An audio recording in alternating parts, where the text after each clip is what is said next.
हाँ आचार्य जी। आचार्य जी माफ करिएगा। आज मैं एक ऐसे सवाल के साथ आई हूँ और जो मैं सीधे सीधे ही आपके सामने रखना चाहूंगी। क्या आप सिर्फ महंगे लोगों के गुरु हैं? यह प्रश्न पूछते वक्त मुझे घबराहट तो हो रही है, पर पूछना जरूरी है क्योंकि ये अलग अलग माध्यम से, अलग अलग तरीकों से मेरे सामने आता ही रहता है। क्या आपकी शिक्षाओं से जुड़ने के लिए डोनेशन देना जरूरी है? मैं अपनी सीमित दृष्टि में इसका जवाब जानती हूँ, परंतु फिर भी आपसे पूरी तरह से समझना चाहूंगी। कृपया मार्गदर्शन दें। जब जानती हैं तो उसमें मैं अतिरिक्त क्या बता दूंगा? कुछ ऐसा है नहीं बताने के लिए। जो उसके बारे में तथ्य हैं वो तो सार्वजनिक हैं, सबको पता है। तो उसमें मैं एडिशनल अतिरिक्त तो क्या ही बता सकता हूँ। सर, जिन तक आप नहीं पहुंचे हैं या फिर जो लोग आपको नहीं उतने अच्छे से जानते हैं, मोस्टली वही लोग ऐसे सवाल करते हैं। मैं उनको अपनी समझ से तो जवाब दे देती हूँ, जो कि मैंने दिया भी था, पर फिर भी मैं कई बार ऐसा सोचती हूँ कि कुछ ना कुछ कमी रह गई है। अरे, जिन तक मैं नहीं पहुंचा हूं तो मैं इसलिए नहीं पहुंच पाया हूं कि हम उनसे पैसे मांग रहे थे, या इसलिए नहीं पहुंच पाए कि हम अभी कम खर्च कर पाए हैं। आप तक मैं कैसे पहुंचा था? आपके पैसे खर्च करवा करके या स्वयं पैसे खर्च करके? स्वयं से। 6 चैनल हिंदी के हैं, 6 अंग्रेज़ी के हैं। रोज़ सुबह 6 बजे 12 वीडियो प्रकाशित हो जाते हैं। इसमें किससे क्या लिया जाता है भाई? रोज़ 12 वीडियो। और जो हिंदी का प्रमुख चैनल है उस पर तो जो औसत अवधि ही रहती है वो घंटे भर की रह रही है।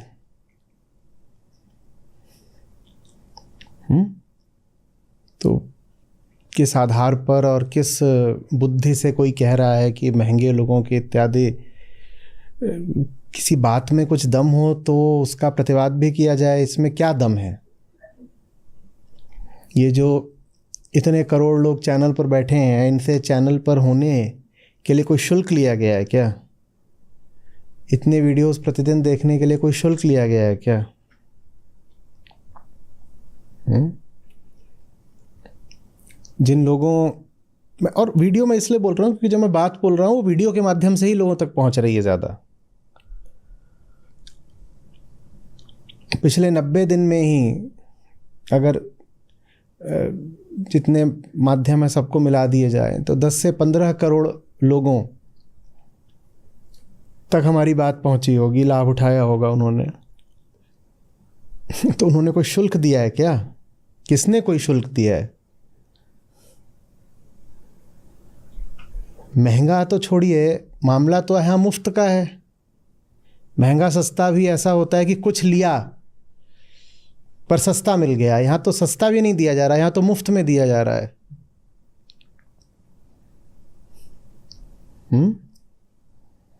अब उसमें मैं क्या समझाऊं और क्या स्पष्टीकरण दूं कि महंगा है कि नहीं है कि क्या है? कहाँ, किस जगह पर, किस महापुरुष के द्वारा? कुछ उदाहरण दे दीजिए कि जितने घंटे की प्रतिदिन आपको निशुल्क सामग्री मिल रही है, मिली है कभी भी अतीत में, इतिहास में? बता दीजिएगा। और मेरे पास कुछ है नहीं देने को कि जो मैंने छुपा रखा हो। जो मेरे पास देने को है, जो आपको भी यहाँ दे रहा हूँ, वो अभी चला जाएगा पब्लिशिंग टीम के पास, प्रोसेस होकर के वो भी कभी ना कभी आ जाएगा चैनल पर ही किसी। वो सब लोग जो इसको देखेंगे, लाखों लोग, उन्होंने कोई शुल्क दिया है क्या? तो कौन कह रहा है कि महंगाई है? किस तरह की महंगाई है? कोई अगर कहे कि लाइव सत्रों में जुड़ने का अनुदान होता है, तो लाइव सत्रों में जुड़ने का अनुदान कितना होता है ये आप भी जानती होंगी, और जो लोग जुड़े हैं उनसे बेहतर कौन जानता है। जो कुछ भी नहीं दे सकते उनको भी नहीं मना करते। सैकड़ों तो ऐसे भी हैं जो साफ पूरा अपना बयान लिख कर भेज देते हैं कि ऐसी हालत है, कुछ नहीं है। तो हम कहते हैं आ जाओ, जब कुछ नहीं है तो अब तुमको मना थोड़ी करेंगे, तुम्हारे ही लिए सारा मिशन है, तुमको ही मना करके मिशन क्या चलाएंगे।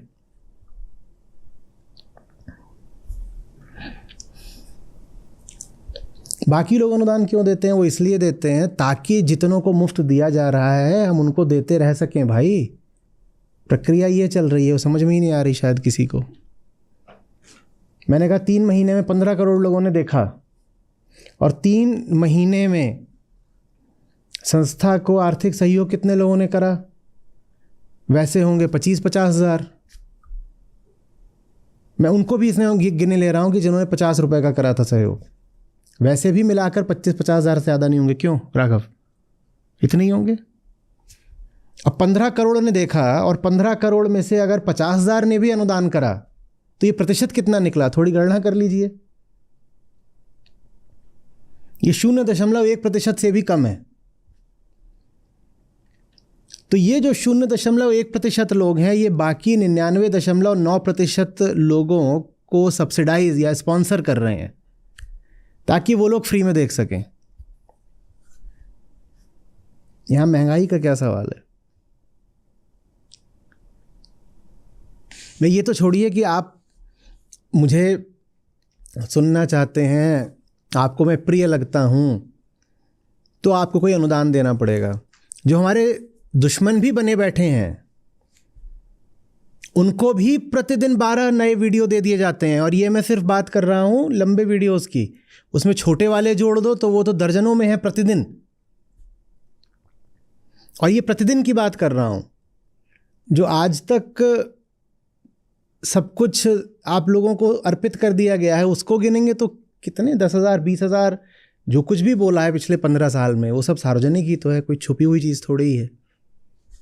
किससे क्या मांगा जा रहा है? लो जाओ देखते रहो।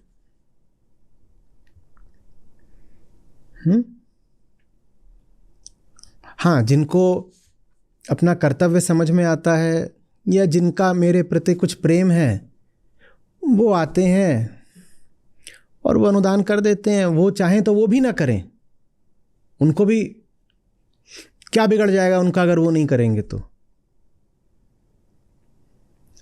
जो मेरे काम को सहयोग दे रहे हैं वो अपने प्रेम के नाते दे रहे हैं, किसी मजबूरी के नाते थोड़ी दे रहे हैं भाई।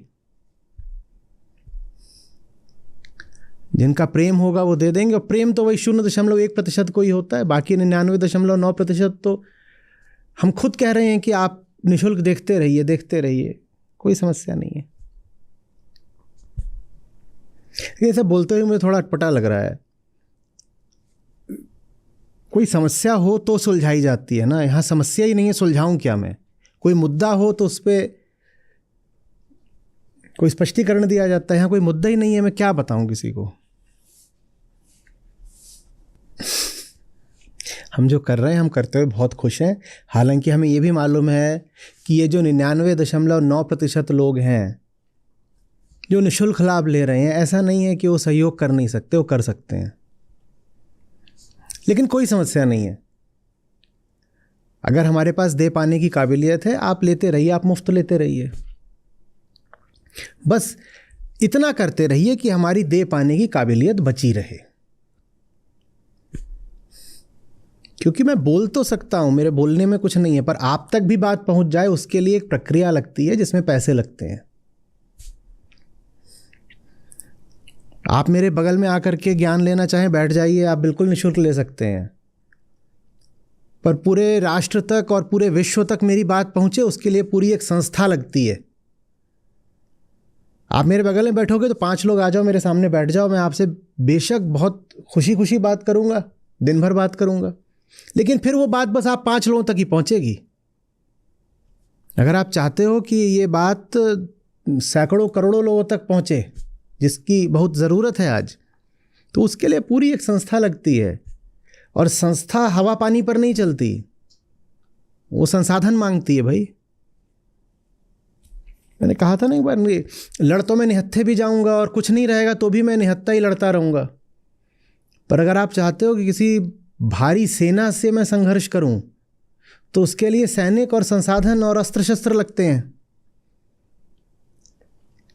वो आपको देने हैं, वो मैं कहाँ से ले आ दूँ?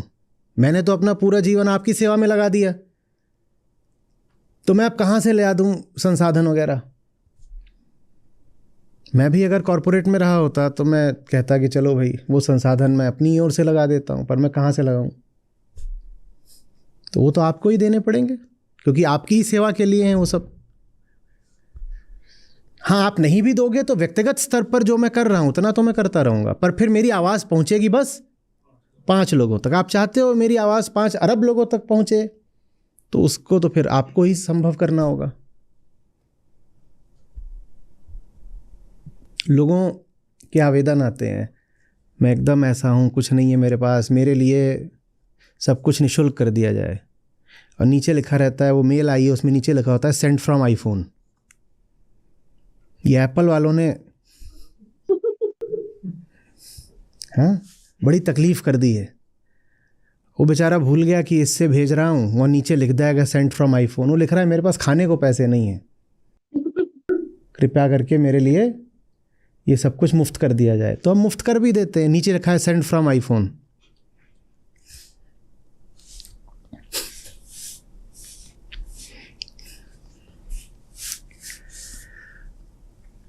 कोई समस्या नहीं है, आपका आईफोन आपको मुबारक हो। बस इतना करे चलिए कि मिशन में बाधा ना पड़े।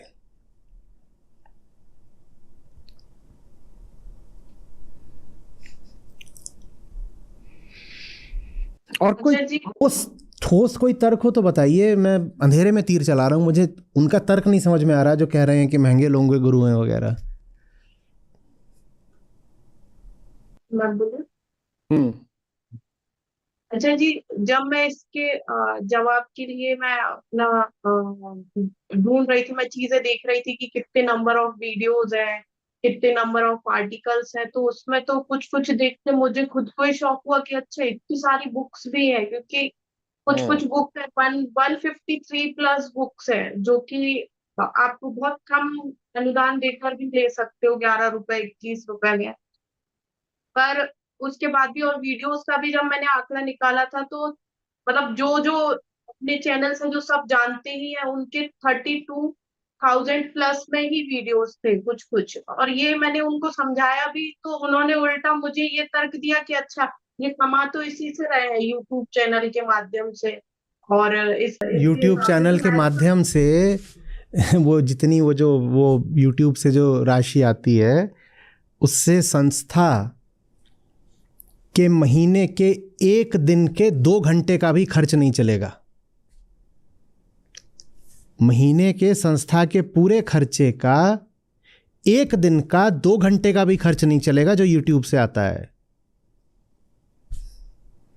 यहाँ कोई इंडिविजुअल यूट्यूबर थोड़ी बैठा हुआ है कि उसको 2-4 लाख रुपए मिल गए तो उसका घर चल जाएगा, उससे उसकी रोटी पानी चल जाएगा। जो लोग ये बातें कर रहे हैं वो समझ ही नहीं रहे हैं कि इस स्तर का मिशन चलाने में प्रतिमाह कितने करोड़ खर्च हो रहे हैं। उन्हें नहीं समझ में ही नहीं आ रही ये बात। उन्हें नहीं समझ में आ रहा कि एक एक किताब जो 99 रुपये में आपके घर पहुंच रही है, वो किताब आपके घर 99 रुपये में पहुंचाने में संस्था ने कितना खर्च करा है। कि एक एक ई बुक जो आप 11 रुपये में पढ़ रहे हो, उसके पीछे संस्था की कितनी लागत है, ये नहीं समझ रहे हैं। करोड़ों का है भाई संस्था का मासिक खर्चे का बजट, उसमें यूट्यूब की क्या हैसियत है।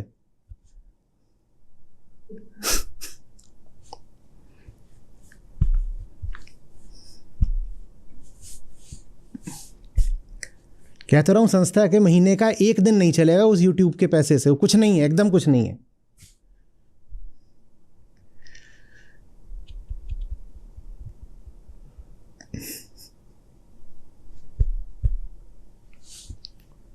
सर, जब फैब में फ्री संस्था ने फ्री एक व्यक्ति को जोड़ने के लिए बोला गया था उस टाइम पे, तो मैंने उनको ये बात भी बोली थी कि अभी तो आपको कोई डोनेशन नहीं देना है और आपको सच में भी सुनना है, तो आप अभी जुड़ जाइए, आप फ्री में ये जो सब फ्री में जुड़े थे, आप जानते हो, सिर्फ जूम आपको उपलब्ध कराने के लिए जूम को जो पैसे दिए जाते हैं, प्रति व्यक्ति कितना बैठता है, कितना है अभी 50-70 कितना है, ₹50।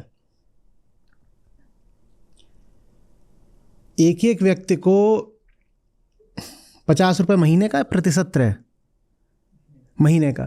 एक एक व्यक्ति जो देख रहा है, ₹50 तो सिर्फ जूम पे चला जाता है। तो ये जो आप बोल रहे हो ना कि आप लोगों को फ्री उपलब्ध कराया था, 800,000 लोग थे करीब जिन्होंने ये करा था कि हाँ आप आ जाइए, इनको भी हम निःशुल्क दिए देते हैं, ठीक है। उनमें से आप देखिएगा कि ₹50 के हिसाब से कितना बैठ गया संस्था को। मैं एक मोटा बता रहा हूँ, इससे आपको अंदाज़ा लगेगा कि पैसा किस तरह से जलता है। करिएगा। ₹50,000 सिर्फ उन लोगों को निःशुल्क जूम देने में लग गया। और जब अगले माह कहा गया उनसे कि आपने पूरे महीने सत्र देख लिए, अब आ जाइए, एनरोल कर लीजिए, तो उसमें से कितने लोगों ने एनरोल करा? 30-40 लोगों ने। 30-40 लोगों ने करा और उन्होंने औसतन ₹500 पर करा एनरोल। तो वो कितना बैठा? 20,000। संस्था कुछ भी करती है उसमें संस्था पैसा ही जलाती है। न जाने ये कौन से लोग हैं जिनको लग रहा है कि यहाँ पैसा बन रहा है, और बन जाएगा तो बना के कैसे, क्या करेंगे? सरकारी नियम है भाई, ये नॉन प्रॉफिट ऑर्गेनाइजेशन है, प्रॉफिट तो बनाया ही नहीं जा सकता। जितना आया है उतना नियमानुसार खर्च करना ही पड़ेगा, वो किसी के घर नहीं जा सकता पैसा। संस्था के लोगों की आय, सैलरी बंधी हुई है, उनको चला जाता है।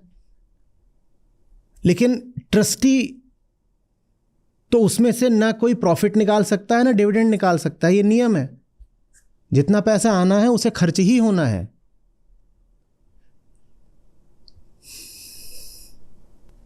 मैं इसमें क्या बोलूं?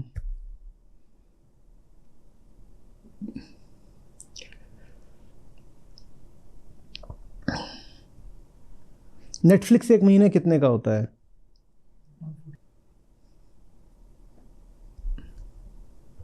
एक पिज्जा कितने का आता है? 500 तक का होता है।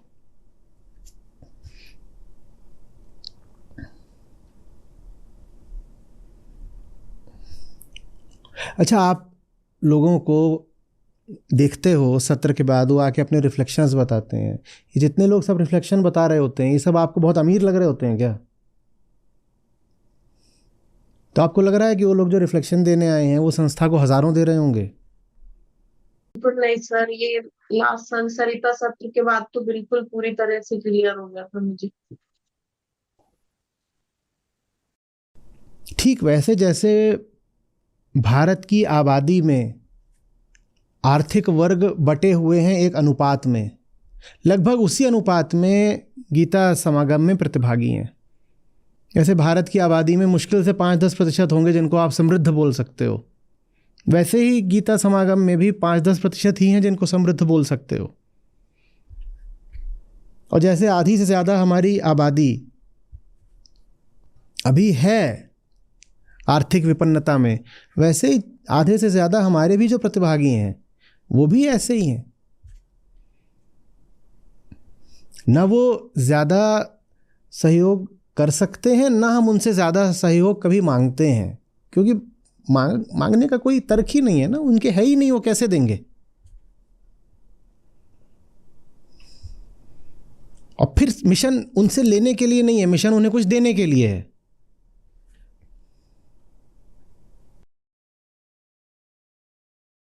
कोई इसमें फिर कह रहा हूँ कोई ठोस तर्क हो तो बताइए। अब हवा हवाई में कितना जवाब देता रहूँ आपको, कुछ हो तो मैं क्या बोलूँ।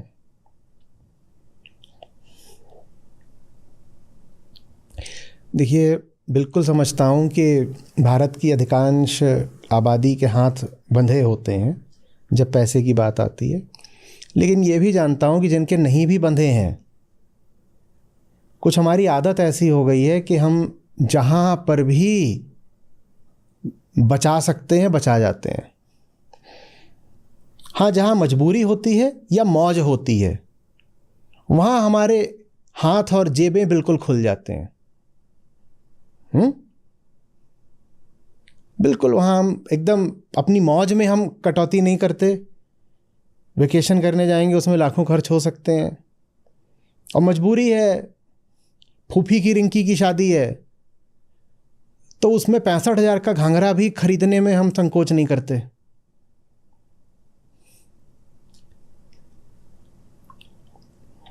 हाँ, संस्था को समर्थन देने की जब बात आती है तो हम कहते हैं कि अच्छा, पिछले महीने अगर इतना था तो इस महीने उससे कुछ कम ही कर देता हूँ। ये सबकी कहानी है। यहाँ जितने लोग हैं वो हर महीने थोड़ा थोड़ा कम ही करते चलते हैं। होना ये चाहिए कि हर महीने बढ़े, क्योंकि आपको लाभ बढ़ रहा है, पर वो हर महीने कम होता चलता है। लेकिन ये बिल्कुल अप्रासंगिक बात है। इसको बस हम एक तथ्य की तरह देखते हैं। हमें इस तथ्य से कोई गिला शिकवा नहीं है। जब तक मिशन चल रहा है तब तक ठीक है। आपका लाभ होता रहे, इतना ही पर्याप्त है। हाँ, समस्या तब खड़ी होती है जब दिखाई देता है कि संस्था के दैनिक कामों के लिए और विस्तार के लिए धन की कमी हो रही है, तब समस्या आती है। वरना तो आप जानिए, आपका पैसा जाने, आपके खर्चे जाने, मैं उसमें कुछ नहीं कहना चाहता। हम महंगे लोग, और आप में से कितने महंगे लोग हो भाई? आप में से कितने लोग यहाँ बैठे हो सब करोड़पति वगैरह हो? कुछ तो मुझे लग रहा है बेचारे लखपति भी नहीं हैं। उनको पूरा ही ऊपर से लेके नीचे तक नाप लिया जाए तो भी लाख भी ना निकले। तो कहाँ से हम महंगे लोगों के गुरु हो गए?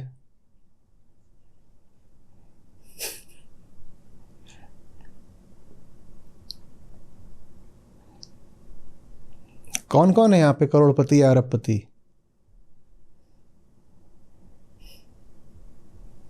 ये होंगे जरूर।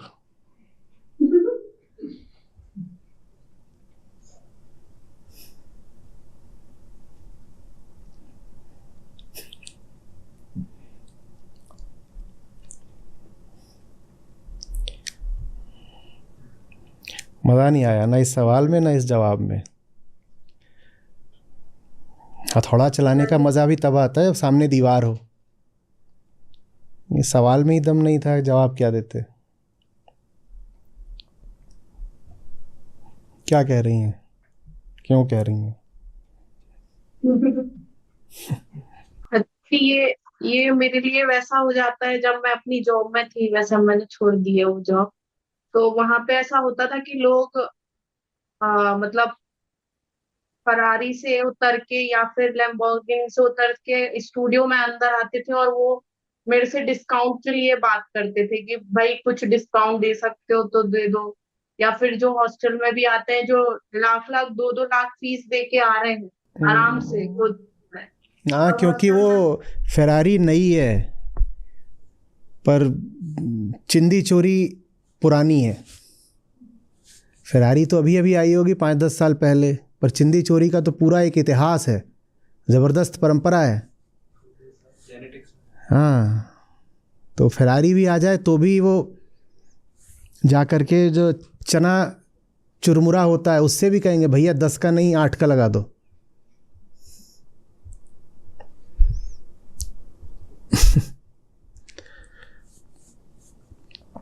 वहाँ पर साक्षात्कार हुआ था, आज तक वालों ने लिया था इसके लिए, साहित्य के लिए, किताबों के लिए।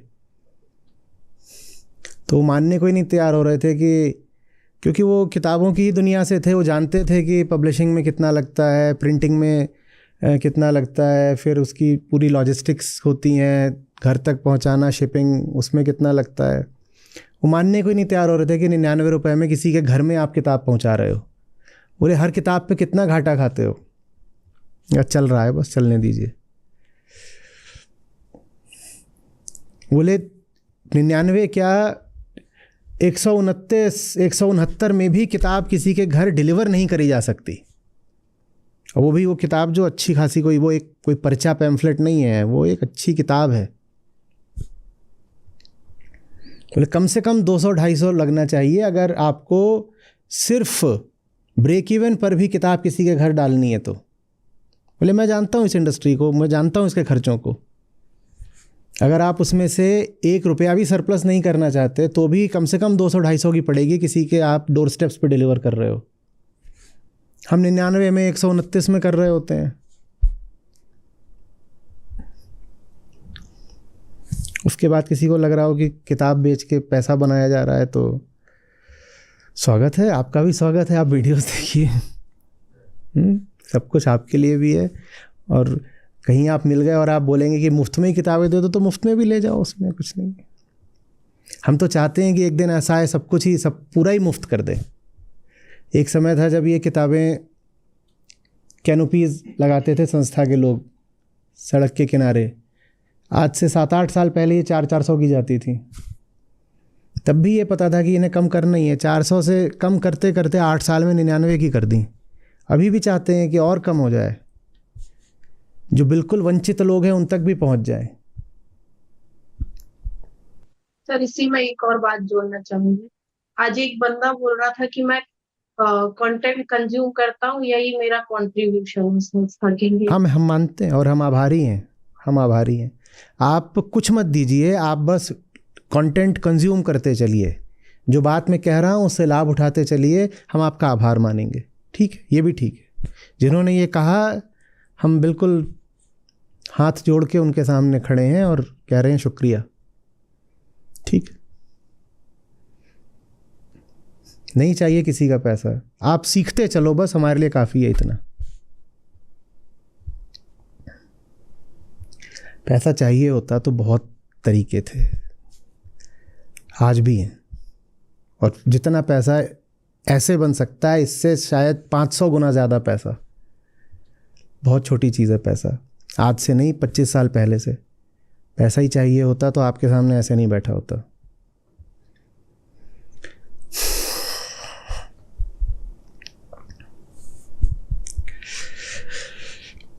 चलिए छोड़िए अब, बताइए आगे। धन्यवाद आचार्य। नमस्ते आचार्य जी।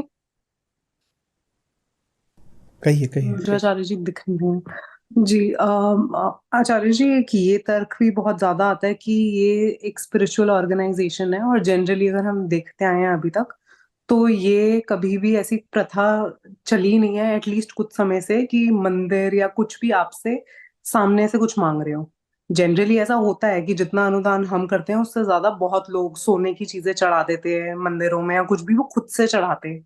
लेकिन अगर अभी किसी को पता चलता है कि हम गीता सत्रों के लिए या इन सब चीजों के लिए पे कर रहे हैं, तो पहला उनका यही होता है क्या ये पेड कोर्सेज है।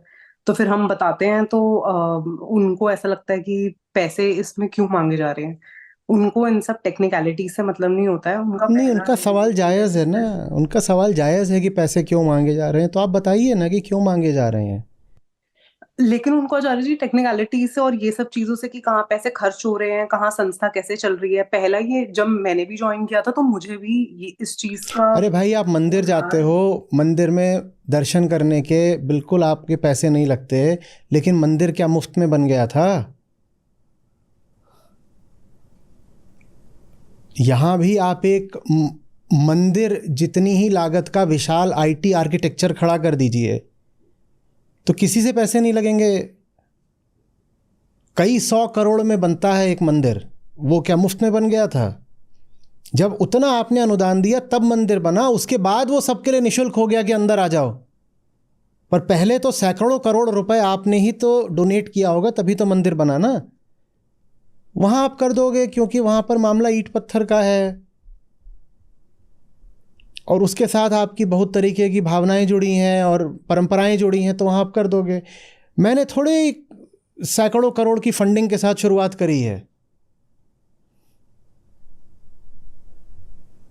तो मैं कहाँ से दूंगा आपको? या तो एक मुश्त आप 500,000 करोड़ रुपए दे दीजिए, तो मैं उससे पूरा एक ऐसा IT इंफ्रास्ट्रक्चर खड़ा कर देता हूँ, IT भी और फिजिकल इंफ्रास्ट्रक्चर भी, कि जिसके बाद अनंत काल तक सब कुछ सबके लिए मुफ्त हो जाएगा। जैसे मंदिर में सदा सबके लिए प्रवेश मुफ्त हो जाता है। लेकिन उसके लिए पहले आप सोच रहे हो एक बड़े मंदिर में कितनी लागत आती होगी बनवाने में? थोड़ा सोचिए, विचार करिए। आपका ही जो घर होता है आज कितने करोड़ में बनता है, तो मंदिर कितने करोड़ में बनता होगा, ये सोचिए। तो उतनी आरंभिक राशि पहले जब डोनेशन में आ जाती है ना, उसके बाद भक्तों के लिए होता है कि आ जाओ अब अंदर निःशुल्क। यहाँ उतनी आरंभिक राशि देने वाला कौन है?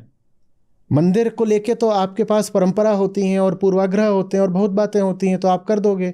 मैं आपको बोलने जाता कि मैं भारत में वेदांत का प्रचार करूंगा और धर्म ग्रंथों का असली अर्थ बताऊंगा, आप मुझे दे दोगे क्या सैकड़ों करोड़?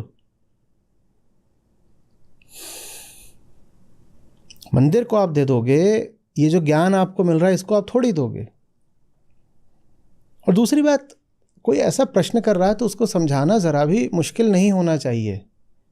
आप अपना ही उदाहरण देके बता सकती हैं कि संस्था ने पहले बहुत बहुत खर्च करा मुझ तक पहुंचने के लिए, अब मैं बस वो खर्चा लौटा रही हूं। ये पेड कोर्स नहीं है, ये एक ऐसा कोर्स है जिसमें मैंने सर्विसेज एडवांस में ले रखी हैं। यहां जो भी आता है, ठीक है, अगर आप इसको पेमेंट की भाषा में बात करना चाहती हैं, यहां जो भी आता है वो सर्विसेज तो एडवांस में लेके आता है ना। यहां जो आता है पहले वो 2 साल तक यूट्यूब देख के आता है, तो सर्विसेज तो ले चुके हो, उन सर्विसेज का पेमेंट अब कर रहे हो। ऐसा है नहीं, पर आपको समझाने के लिए बता रहा हूं कि कोई इसी भाषा में बात कर रहा हो तो उसको ऐसे समझा दीजिए कि मैंने बहुत कुछ संस्था से एडवांस में ले लिया था बिना पेमेंट करे, और संस्था ने खर्च भी बहुत करा था मुझ तक पहुंचने के लिए, तो वो मैं अब उनको लौटा रही हूं, और उनको लौटा भी रही हूं ताकि वो मेरे जैसे और 10 लोगों तक पहुंच सकें। उनको लौटा भी इसीलिए रही हूं ताकि वो मेरे जैसे 10 लोगों तक, मैं नहीं लौटाऊंगी तो संस्था मुझे तो निःशुल्क देती जाएगी, पर फिर संस्था और लोगों तक कैसे पहुंचेगी बताइए? न करते प्रचार तो आप मंदिर तो जरूर पहुंच जाते, मेरे पास कभी पहुंचते क्या? और मंदिर भी आप इसीलिए पहुंच जाते क्योंकि मंदिर के पास सैकड़ों करोड़ों रुपए हैं, मेरे पास कुछ नहीं है तो आप मेरे पास नहीं आते। दुनिया तो आपकी पैसे पर ही चलती है। मैं तो बैठा अपना ज्ञान 15-20 साल से बांच रहा हूं, मेरे पास कौन आ रहा था? लेकिन हाँ, आपको जो है ना विशाल एक मंदिर दिख जाता है तो आप तुरंत उसमें प्रवेश कर जाते हैं। आप मंदिर में नहीं प्रवेश करते, आप उसकी विशालता में प्रवेश करते हैं। आप उसकी विशालता में नहीं प्रवेश करते, आप उसके पैसे में प्रवेश करते हैं, क्योंकि आप जिसको विशालता बोल रहे हो वो बस उस भवन का आकार है, और वो आकार पैसे से बना है।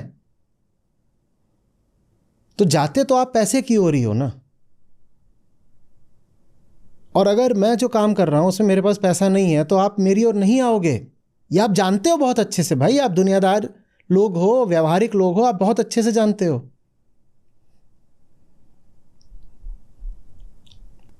और कोई पूछे पेड कोर्स से, बोलिए नहीं, आई डोनेट वॉलंटरीली, या आपके साथ जबरदस्ती करी जाती है।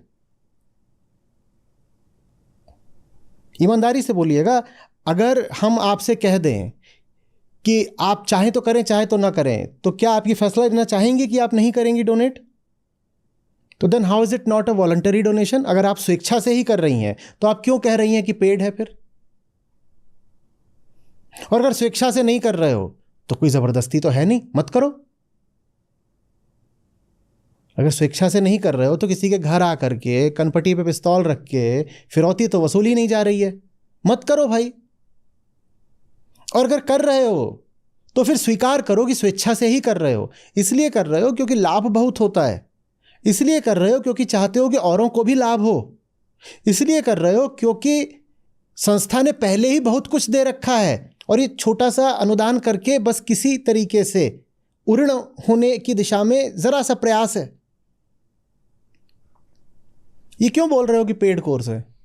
वो तो फिर आपकी भाषा का विकार है, ये एक वल्गैरिटी ऑफ एक्सप्रेशन है अगर आप किसी को बोल रहे हो कि पेड कोर्स है।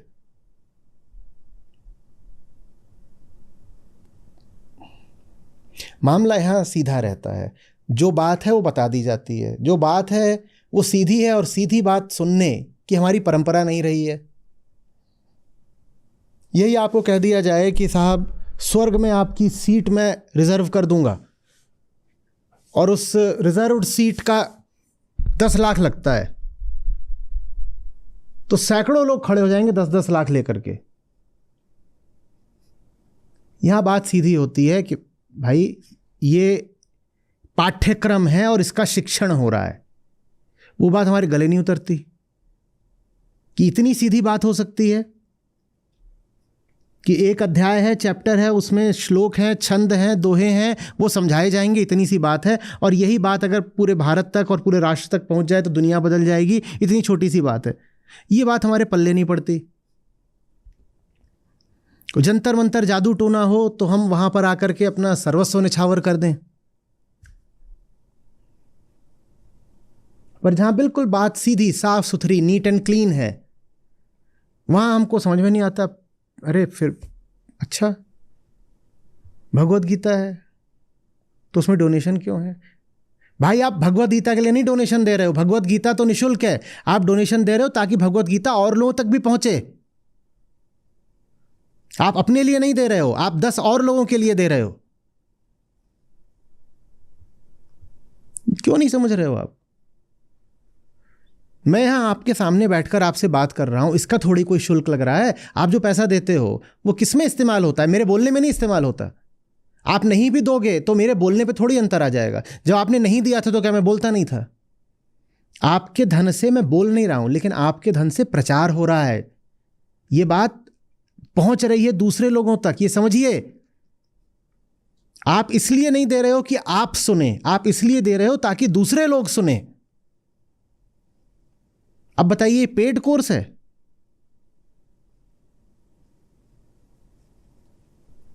ये जो आप सुन रहे हो इसका आप एक पैसा नहीं दे रहे हो, इसके लिए तो बस मैं आपका ध्यान मांगता हूं।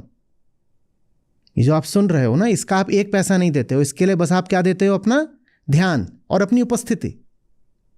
आप जो देते हो उसका इस्तेमाल होता है इस बात को औरों तक पहुंचाने में।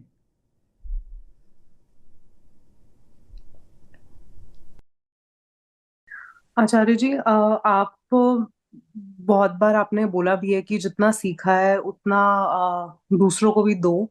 लेकिन जब मैं अपने केस में देखती हूँ तो मैं जितना अगर किसी को देती भी हूँ तो मतलब मुझे ऐसा अभी तक लगा नहीं है कि मैं किसी को ज्ञान दे पाई हूँ। क्योंकि जब भी मैं किसी को देखती हूँ, और ऐसा नहीं है कि तर्क सामने से आते हैं तो मेरे पास नहीं होते हैं, बताने के लिए होते हैं, लेकिन मुझे बहुत बार ऐसा लगता है कि maybe they are not worth sharing this. बहुत बार ऐसा, क्योंकि आपने जो ये चीजें बोली हैं, ऐसा नहीं आप फर्स्ट टाइम बोल रहे हैं। जब मैंने खुद ज्वाइन किया था तो ये सवाल मेरे मन में भी थे, लेकिन अप्रोच डिफरेंट थी। उसके बाद मैंने यूट्यूब पे वीडियोस खोली उससे रिलेटेड, और सारे सवालों के जवाब मिल गए। ऐसा नहीं था कि सवाल नहीं थे, लेकिन सवाल का जवाब ढूंढने के अंदर से कुछ थी कि हाँ, हो सकता है कि सवाल का जवाब मिले। लेकिन बहुत बार ऐसा होता है कि कई लोग सिर्फ उस चीज से बचने के लिए ही ये तर्क देते हैं, तो फिर उस समय बस ऐसा लगता है कि उपेक्षा करना ही ठीक है। तो कर दीजिए उपेक्षा। तो क्या ये ठीक है? क्योंकि मैं बहुत पार्टिसिपेंट्स को सुनती हूँ कि बहुत लोग बताते भी हैं कि हमने इनको ज्ञान बताया। मुझे आज तक मतलब मुझे बहुत कम ऐसे लोग मिले देखिए, जिनसे मैंने आपका ये ज्ञान कुछ शेयर किया। देखिए, आप अज्ञान बांटना कम कर दें, इतना भी अच्छी शुरुआत है।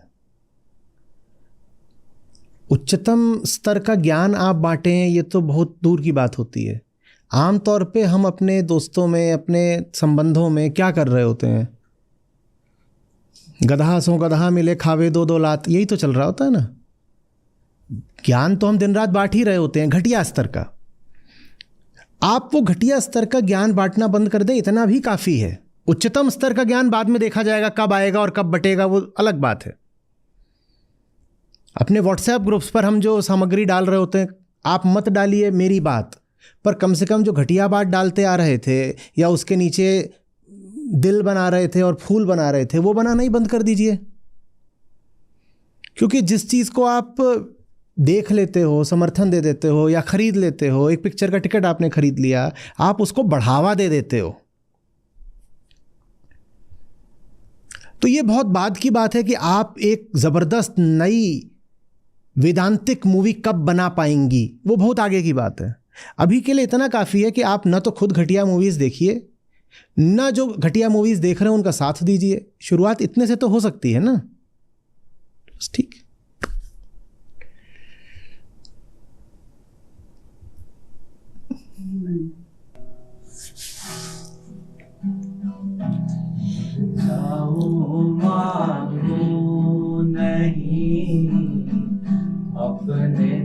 अब रुकिए थोड़ा, रुकिए। शुरुआत ऐसे मत किया करिए। आपको पता है शब्द, लोगों को नहीं पता है। आप, मैंने ही सुना घर जाऊं मांगू नहीं। शुरुआत में ही शब्दों की स्पष्टता रखिए। नहीं समझ में आता, आप खुद से थोड़ी बात कर रहे हो। मैं भी यहाँ ऐसे बात करूँ कि सिर्फ मुझे ही समझ में आए मैं क्या बोल रहा हूँ, तो कोई लाभ होगा क्या? पहला ही शब्द ऐसा होना चाहिए कि जिसने कभी भी छंद या श्लोक नहीं भी पढ़ा है उसको शब्द स्पष्ट हो जाए। आपकी गायकी और कला कम महत्व रखती है, ज़्यादा महत्व रखती है उसकी बात जिसका ये श्लोक है। आपके लिए ज़्यादा महत्व का क्या है कि कितना सुरीला गाया, या ये कि वो शब्द जो था वो साफ साफ सुनाई दिया कि नहीं? आप बहुत उसको अंदाज में गाएं लेकिन शब्द ही ऐसा हो कि उच्चारण में सुनाई ही नहीं दिया, तो कोई लाभ बचा? तो सबसे ज़्यादा महत्व उच्चारण की शुद्धता का रहेगा। समझ में आ रही बात? हम जैसे वेद होते हैं, वेदांत आप जानते हैं ना, वैसे ही वेदांग होते हैं, उपवेद होते हैं। तो उनमें एक होता है शिक्षा। शिक्षा, ठीक है, शिक्षा उस अर्थ में नहीं जैसी लोक भाषा में। लोक भाषा में शिक्षा माने एजुकेशन होता है, पर वैदिक जगत में शिक्षा का बिल्कुल अलग अर्थ होता है। आप खोजिएगा कि शिक्षा माने क्या। शिक्षा माने होता है वहां उच्चारण।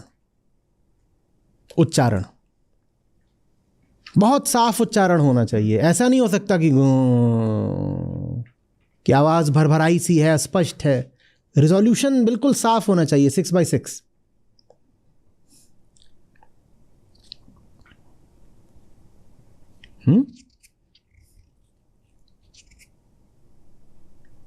चलिए,